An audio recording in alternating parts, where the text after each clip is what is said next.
Can you believe the year is almost over? I'm Kim Wright with the Design Build Institute of America, and like you, I'm still wondering where'd the time go?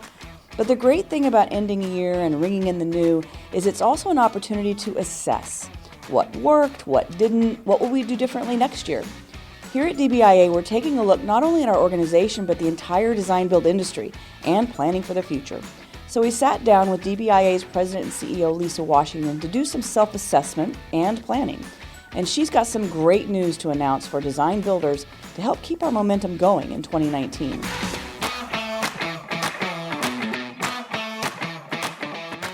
So it's hard to believe that it's already December, and we've come off a really big, huge, great, successful design build conference and expo last month.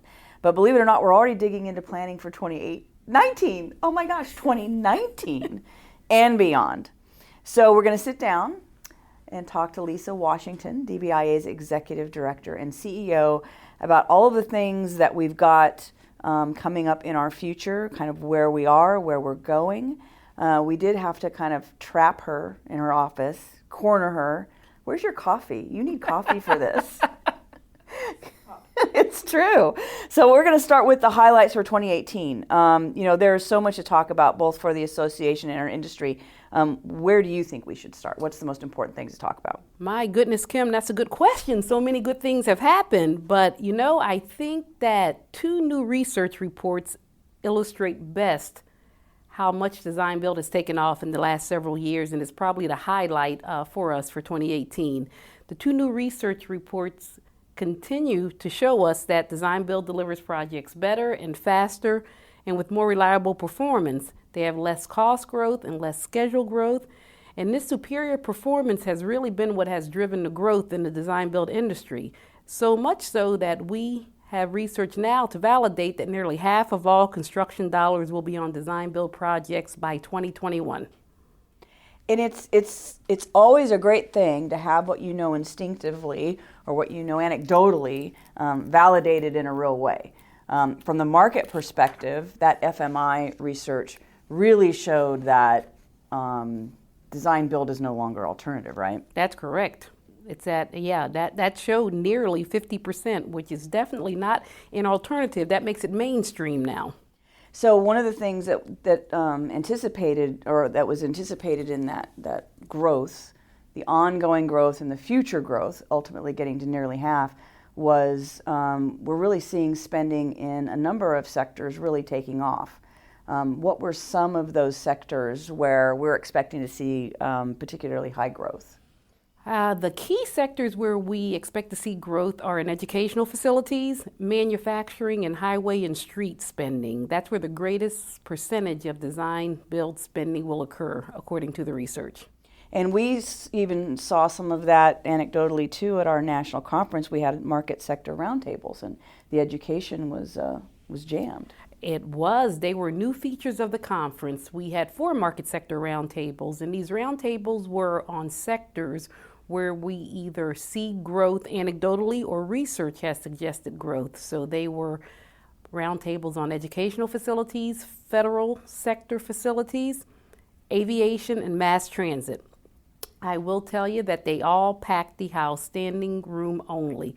And the purpose of the roundtables was to assess where the industry sees design build going as it relates to those sectors, and to determine the tools and resources that DBIA can provide to help optimize the use of design build in those sectors. And it actually has led to some great things that we're going to talk about a little bit later this afternoon. Is it morning, afternoon? Anyway, today we're going to talk about where that's taken us as we go to the future. So on research, we also, not only did we have the really great FMI market research, we also had some really good cost and schedule data. When I first started at DBIA, we were relying on research that was 10, 15 years old. So this was really well anticipated. Everybody was looking forward to see what our researchers, Keith Molinar at the University of Colorado Boulder and Brian France at the University of Florida, came up for the CII Panko study.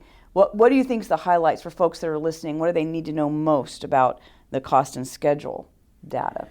Well, on that research, you're right, it's actually 20 years old. That research came out early in DBIA's life. We were only 3 or 4 years old when that research was done. And it really became research that the industry relied on to look at the cost and schedule performance. One of the questions we've gotten most over the years is, has that research been updated? So DBIA was very pleased to see that CII and PanCal saw fit to update this research. The results are similar to 1999, in some cases even better. It shows that design build compared to CM at risk and design bid build averages between 2.5% and 4% less cost growth. Yeah, and it depends on which one you're looking at, so I encourage folks to take a look at our website and look at the full research. In terms of speed, the 1999 research was impressive. It showed that design build was about 33% faster than the other project delivery methods. This new research actually has design build about twice as fast as design bid build and 61% faster than CM at risk. So the research has validated that design build continues to outperform as it relates to cost and schedule performance, and the results in many cases are even better than they were 20 years ago. We were so glad to be the first ones to release this research, which we did at our conference and expo in November. And, for those who want to see the full presentation, which is really great, it will be in the education recording section of our website. But we thought we'd give our podcast listeners maybe just a snippet first. So the first thing you're going to hear is Keith Molinar with the University of Colorado Boulder, followed by Brian Franz, the University of Florida, and they've got the performance data. And then after that is Paul Trombidis with FMI, who has the market numbers. The question we were really trying to look at is, does design build delivery still outperform the alternatives? We found out it did in 1998, and we were curious now. So if we look after 20 years, here were our median graphs. And when we went out, we tried to do as best as getting a very similar set of data, which Brian will talk about, and looking at exactly the same cost metrics. So what you see here is a little variation. Again, these are median with half finishing above and half finishing below. And design build still is outperforming the other methods. There are some changes. We saw a little bit more cost growth in the other methods other than design build. Our median projects for schedule growth were a little bit different. And this set of projects, I believe, is a little bit more complex than what that original study had and has some more complexity to it. But when we signed up for this session, we didn't have all of this data collection analysis done, and I was a little bit worried, to be honest, if design build didn't outperform the other methods, that this would be a short presentation. But honestly, we've scrubbed the data, took a lot of effort to collect all of these data, and lo and behold, just as Victor Sanvito and Mark Conchar told us when we started this project a couple years ago, the data is exactly the same. Design build truly is outperforming the other methods. Design build still does outperform the alternatives, specifically with respect to delivery speed. Design build projects have actually increased in delivery speed relative to design bid build and CM at risk over those past 20 years. We also see a similar outcome with respect to cost and schedule growth. So design build projects are actually more reliable than other delivery methods. And lastly, when we look at it on a unit price basis, so look at the square foot cost of a facility, dollars per square foot, design build projects are actually equivalent to or slightly less expensive than design build, bid build, or CM at risk projects. And so here's where design build really starts to break away and really starts to pull away from our other delivery methods. So here we see design build being considerably faster, both during the construction phase and during the full delivery phase, from design initiation all the way to final completion. And again, we have very strong R-squareds here, so 88%, 89%, which is very good. We're explaining a lot of the variation in that delivery speed and construction speed measure. Even after 20 years, design build projects are still delivered faster, and they're still more reliable with respect to cost and schedule performance when compared to the alternatives. And so looking at overall spending for design build, starting in 2013 through 2021, it's a consistent growth. And it's really, it's a great chart to see in that as overall construction has, some variation in the level of spending, but design build has consistently grown year over year, and that is really attributed to the percentage of spending that design build represents has continued to increase, and that's really why you see a lot of the spending and the growth rates on an annual basis to continue to improve. And so looking at the 2018 as a base year, we have on an annual rate 5.7% growth annually, compared to the overall market that was 4%, so 2% higher in design build. And over that period from 2018 to 2021, we're going to have additional $50 billion in spending to design build spending to reach $3 billion in 24. And this data is really important as people try to educate owners, educate those who maybe aren't fully versed in design build, to show really what the potential is, which I know we've been promoting it heavily. You can find it on our website, which is at dbia.org. We've had a good bit of media coverage, and I think that's what's important about this type of material, is it allows us to get the word out. Absolutely, it does. It's a question that you get from legislators when they're considering expanding design build authority in some cases, from owners that are new to design build and they want to know the benefit and the value. The thing about the cost and schedule performance, however, is that it's really a minimum expectation in design build now. Design build projects are expected to perform better on cost and schedule, but design build really has evolved to be about a lot more than that. It's taking design and construction to the next level of performance. It's actually also really great that it came out. We were able to get this done in our 25th anniversary, because it shows, all those years of effort in building an industry, from something that was considered risky and scary. Absolutely. Not that long ago, to no longer not even really being alternative. I mean, it's a wonderful opportunity to use our anniversary to illustrate what's really going on out there. It on is. Projects everywhere. It is. What we're seeing in design build projects, in addition to that cost and schedule performance, is we're seeing the innovative and sustainable solutions that are much easier to achieve in that collaborative environment. We're seeing collaborative and integrated teams that are being creative in their approaches to solving challenges. And we're seeing design build allow teams to better leverage technology to achieve optimal outcomes. And there's also a great deal of social implications and business implications to effective design and construction that are good for our communities at large, not just for the owner and the teams involved. So design build really has evolved to be about much more than cost and schedule. Well, and that just leads me to think about too the fact that when you look at DBIA's project awards, these really are the best of the best.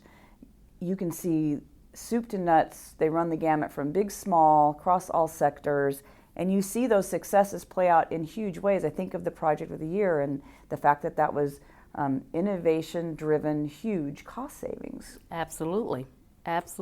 Things that you could not achieve without a collaborative team. And in the case of transportation, there's something called ATCs, Alternative Technical Concepts. These innovations allow design build to take advantage of knowledge that would be untapped in other project delivery methods. Didn't even know they could do until they get that collaborative, get those heads together. And then talking about the community impact, DBIA created an award specifically to acknowledge those, contributions. That's right. Social responsibility is huge among design builders. They get it. Design builders are people that focus on collaboration, integration, and improving our nation beyond just the built environment. So the social implications of design build right down to engaging firms, disadvantaged minority small businesses in the design and construction process. That's good for the community in which the project is involved, and it helps these small firms engage in a process that's just good for business. Right. So we've talked about what we've seen in the industry, which it's been a tremendous, tremendous year for our industry. That evolution doesn't happen by accident, though. So how did we do in as an association? Let's narrow it down a little bit. How did we do this year? Oh, we did well. Of We course. did very well. We had a great year. We had a great year thanks to all of our members and customers that see the value of design, build, done right. And design, build, done right leads me right into education, which is probably our greatest success story. We all know that well-trained design, build professionals are the key to our success. And in 2018, we had nearly 2,000 people that took our DBIA education courses. My goodness. That's 44% more than the year before that. So that's quite an increase in the number of people trained. And our in-house training, which is a program where we actually go in-house to an organization and we customize our training to their needs. It can be off the shelf, or we will also talk to them about what they're trying to achieve and what their goals are. That increased 74%.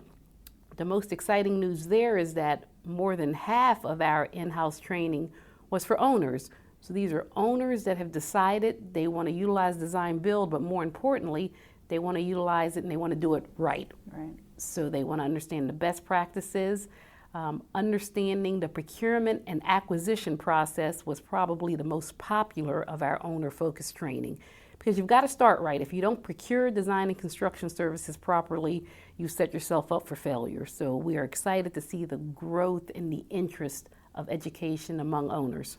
Because one of my favorite sayings is yours, and you're going to have to help me get it right. Good design build is only as effective as something. Come on, you The can pull owner it. that implements There you it. go. There you go. I knew that. I should know that. Goodness gracious. But it's true. I mean, you've got to start off right in order for the project to succeed. And so I think that's also why it's exciting to see so many owners, engage. And I don't know. I think the fact that the increase is so significant in that in-house training certainly shows that there's a desire for organizations to get exactly what they need, and that those courses Yes. can be tailored. Absolutely. They can be tailored not only based on the content, but based on the culture of the organization. Particularly on the public side, DBI understands that there are going to be restrictions based on legislative authority, and so there is no one-size-fits-all when it comes to the public sector. So it's important for an owner on the public side to make sure that DB understands what their flexibility and constraints are when it comes to design build. And then that training can be tailored to make sure that design build done right principles align with the legislative authority that they have. And so that it's very important that owners understand that in getting their training, because if you can't implement it, it doesn't do you any good. Right. And just listening to you to talk about that too made me realize that step back just a bit. And design build done right is a term that came out of necessity, in the sense that there were years where there were too many people claiming they were doing design build, but they were doing it wrong. That is absolutely right. And then they would have a project that didn't achieve the outcomes that they expected and say it was design build's fault. And when in reality it was design build that was done not according to best practices. It's not like it's a mystery. There are proven strategies and approaches. Absolutely. And these strategies come from case studies that have been conducted by DBIA committees, from assessing project award winners that have achieved exceptional outcomes, and looking at what's worked and what hasn't worked. So there were years of research that went into developing DBIA's design build done right best practices. They didn't just fall out of the sky. It is based on lots of research, lots of case studies, lots of analysis. And as we've seen the growth in the industry, so has grown the need for truly educated, well-versed, highly proficient teams. Absolutely. So that, of course, segues perfectly then into well-qualified professionals. I mean, the whole idea of design build is to create the best team. and getting certified professionals on that team is certainly an important step. It is important, and not just on the team. That educated owner, as we mentioned earlier, is important. And this past year, about 40% of those certified were owners, and that's a very good thing because the owners are an important part of the design build team, obviously. But last year, certification, we had a record number of those that achieved certification with nearly 700 people. That's compared to just about 500 the year prior to that. And that puts us at now more than 4,000 certified professionals across the U.S. So that includes owners and practitioners. And owners are starting to look more and more for teams that have certified professionals. Because what that's going to demonstrate is that these professionals understand from soup to nuts the value of best practices and the principles of design, build, done right. It starts at procurement and it goes all the way through post-award execution. And that's what certification is about, from soup to nuts. And if you're trying to win that job, if you're competing against another design build team that has a number of people who can obviously demonstrate a higher level of professionalism, that's why we say certification means business. Absolutely, it means business. There are many owners that give additional consideration for certified professionals on the team.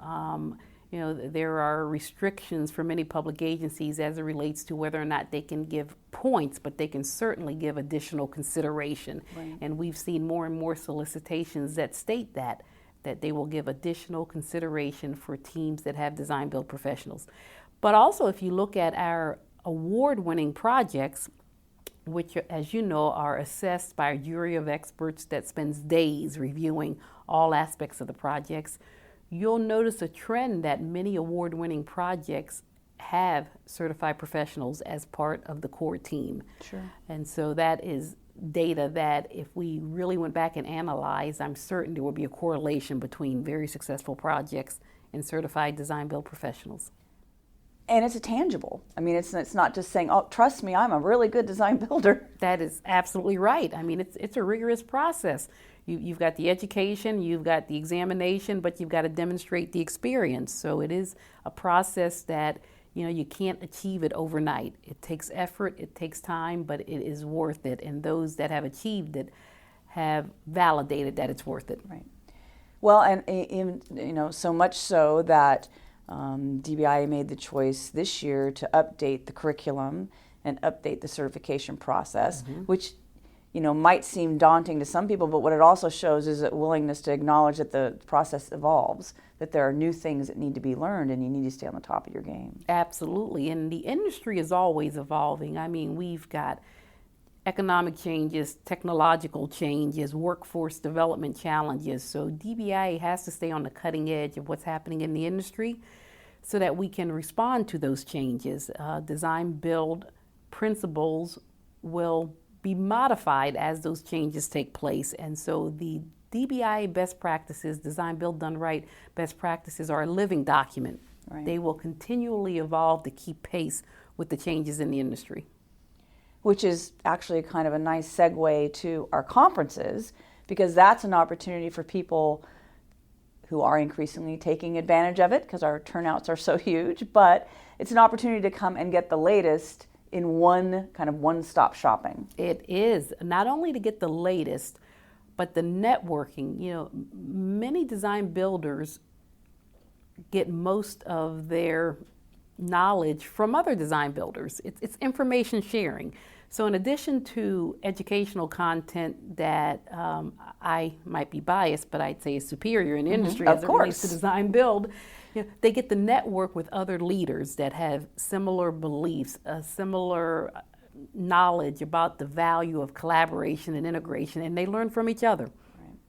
Well, I can imagine if I'm looking to, build a $10 million fill in the blank, and I end up finding someone, a neighbor, or someone even across the country who's already done it. I mean, the ability to pick that person's brain, particularly if they were successful. Yep. Lessons learned. Lessons learned. We have the owners forum at the conference, as you know, and that's grown by leaps and bounds. We had well over 200 owners at this past conference, and owners ranked that as really the most valuable educational experience they have. And what that forum is really just an opportunity for owners to share.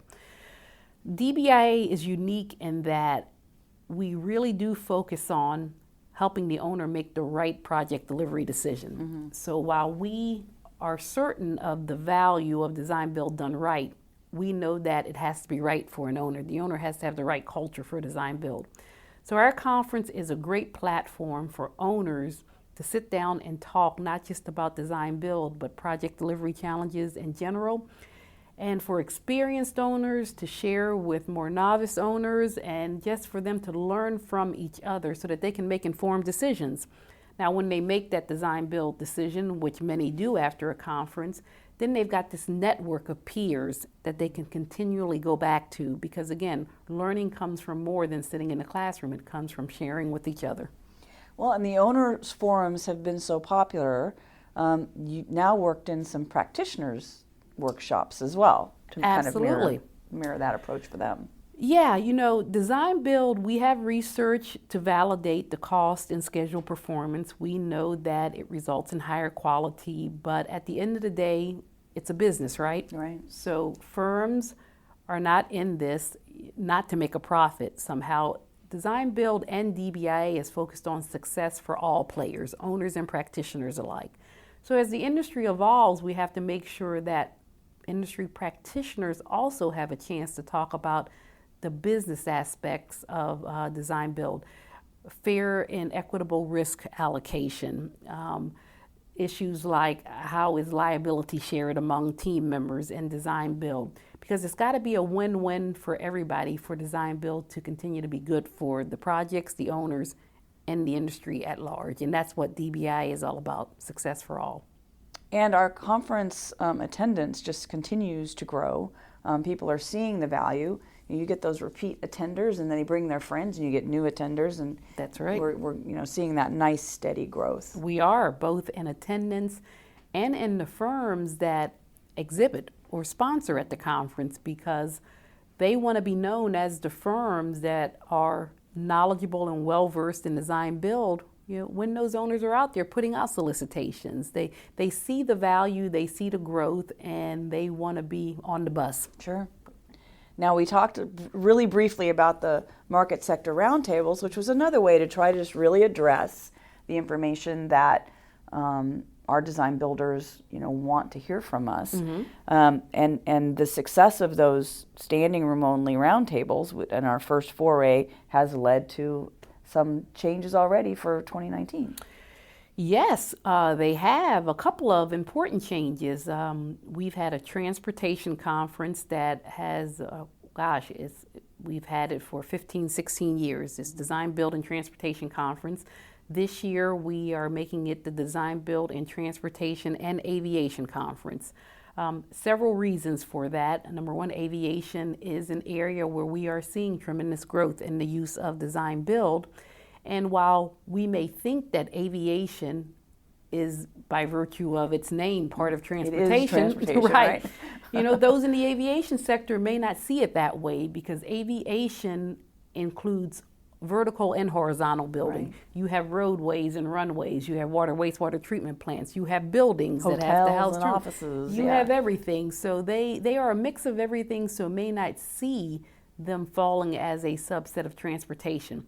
Eventually aviation could evolve to be its own conference, but we thought combining it with transportation was a good place to start. Sure. Because a big element of it, there is a transportation focus to it. So that's a major change that we're excited about. And we have reached out to some aviation-related associations to get a sense of their interest in partnering, and the ones we reached out to are very interested. They know that design build is of interest to the aviation owners, in particular progressive design build. Sure. Another change we're making is, DBIA up until 2015 had a federal sector conference. We moved away from that conference for several years for various reasons, but we see the need to bring back a federal focused event in 2019. Now, it won't be a full 2.5 or 3 day conference, but it is going to be a full day event that combines some education on design build done right, specifically for federal owners, with some industry participation panels and collaborations so that the federal sector can also engage the practitioners and how they can become owners of choice for industry. You know, one thing about design build is that firms can become more selective in the projects they bid on because design build is growing so rapidly. So owners that want to utilize design build are going to need to start to up their game so that the best firms are proposing on their projects. So that industry collaboration with the federal sector is important. The federal sector, because of the FAR, the Federal Acquisition Regulations, has probably some of the more complicated and stringent requirements around design build. And so we really want to make sure that they are matched with design build done right principles. We just came off the Design Build and Expo conference, and it was really, by all accounts, a really tremendous event. And it was our 25th anniversary, had a whole bunch of new things. What was your favorite part?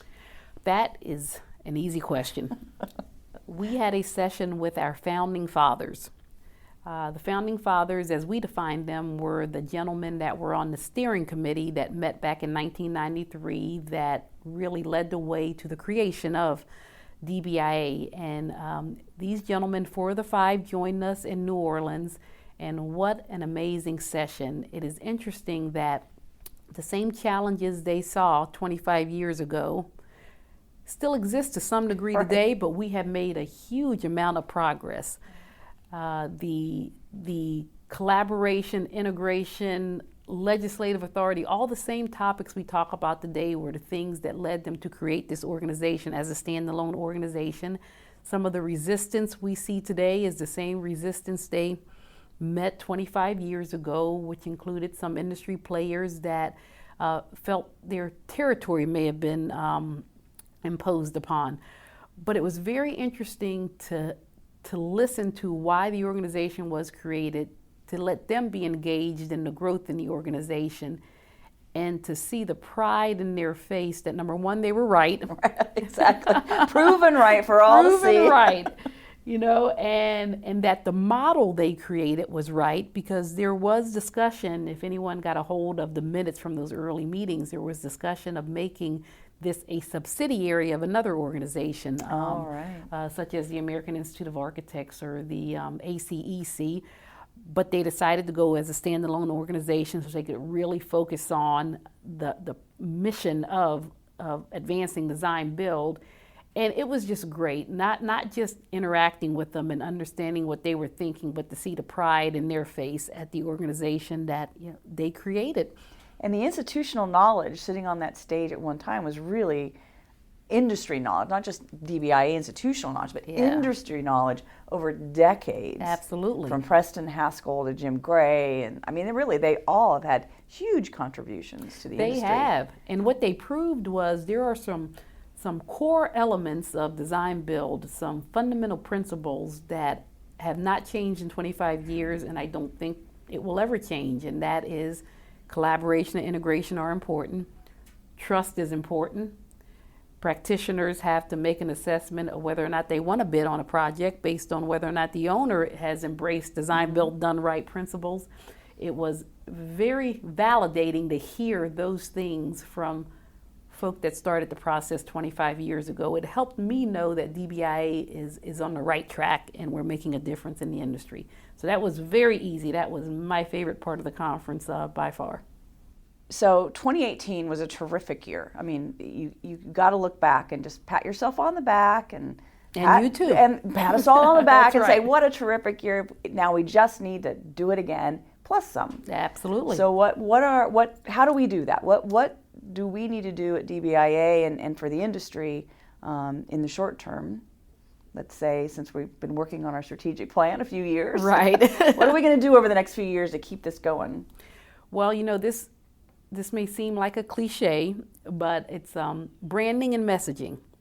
One of the things we have talked a lot about in the past year is the flexibility of design build. Design build comes in all kinds of flavors. You've got qualifications based, best value, you now have progressive. Then you have your contract formats. You have lump sum, you have GMP, you have cost plus. So all those combinations, there are so many flavors of design build that we need to educate industry through a consistent message and brand about the flexibility of design build, that even if you select design build as an owner, you still have many options within that umbrella of design build. Lots of ways to go. Lots of ways to go based on your internal challenges and constraints, your legislative authority, your culture. Design build is hugely flexible, and I don't think we have really put that message out there as well as we could, and that's what we're going to focus on next year. Design build is now about half of all construction spending. Now let's talk about the flexibility of it to make sure that everybody can optimize the value of it by picking the right mix of elements for the design build flavor that they want. Well, because you're right, because one of our great strengths has been that we serve everybody on the team. That's absolutely right. The flip side is it's hard to communicate that to everybody on the team. That is absolutely right. You know, the value of design build will be, different for a specialty contractor than it might be for a general contractor, and we need to communicate that message as well. So I am excited that we're going to spend quite a bit of time focusing on that effort, and we're going to really make sure industry understands what they can get out of effective design build and the flexibility of it if they understand all of the options they have available to them.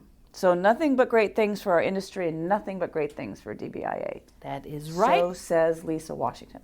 You got it. There you go. It's a wrap. So there is a lot on tap for design builders in 2019. Give yourself a gift this year. Plan on attending a DBIA conference. Our sector-specific events are April 8th through 12th, and the annual conference and expo is November 6th through 8th. Or maybe get certified, take a webinar, or an in-person class. You can find details on all of that at dbia.org. Happy holidays, and here's to a terrific new year in design build.